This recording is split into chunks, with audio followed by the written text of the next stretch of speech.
Hi, welcome to another video, and we're going to have a look at the photo mode in Project Cars 3.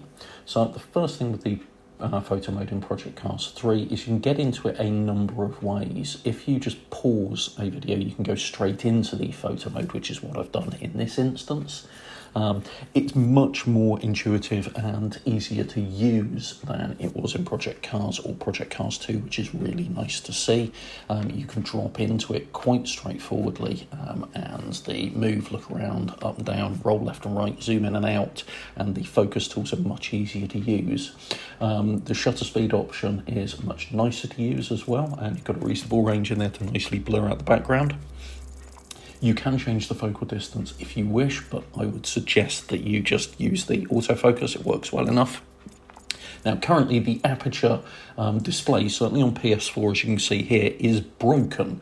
It either displays F0, which isn't an Aperture, or F, load of gobbledygook number into infinity, which again is a bit odd. The interesting thing is, as you can see here, it does actually allow you to step through those focal ranges.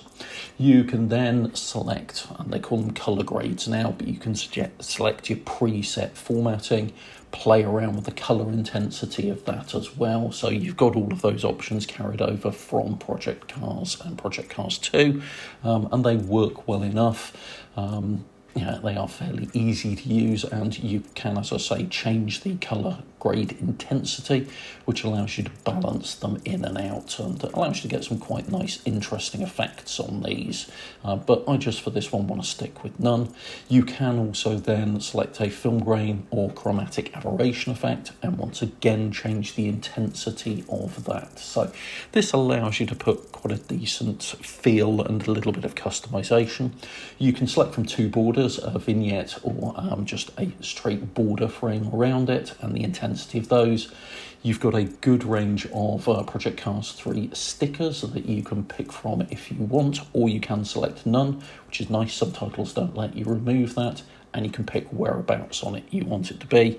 And for online racing, you can select the opponent's name on there as well if you want. So that's one way of going into it, just from the pause menu, and obviously you can then, once you've done all of that, take your screenshot by hiding the UI, but as well as going into it via photo mode when you're paused, you can go into it from a replay. Now, one of the things you need to watch when you go into it from a replay is when you initially pause, it's likely that you're going to be on one of the trackside cameras, as we are here, and that's caught that between screen images and looked bloody awful.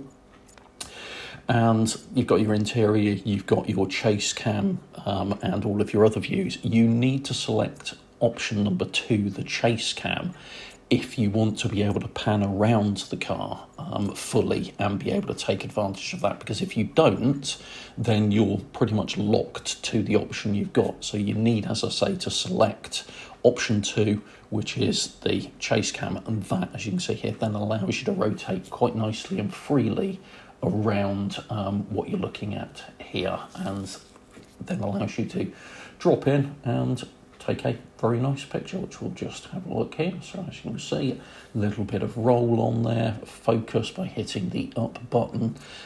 You can toggle the cursor to remove the focusing reticule if you want as well. Quick play around with the aperture, don't really need to do a great deal more with this, and bang, you get the photograph you want. So it's a improvement on the photo mode that we found in Project Cars and Project Cars 2 in particular.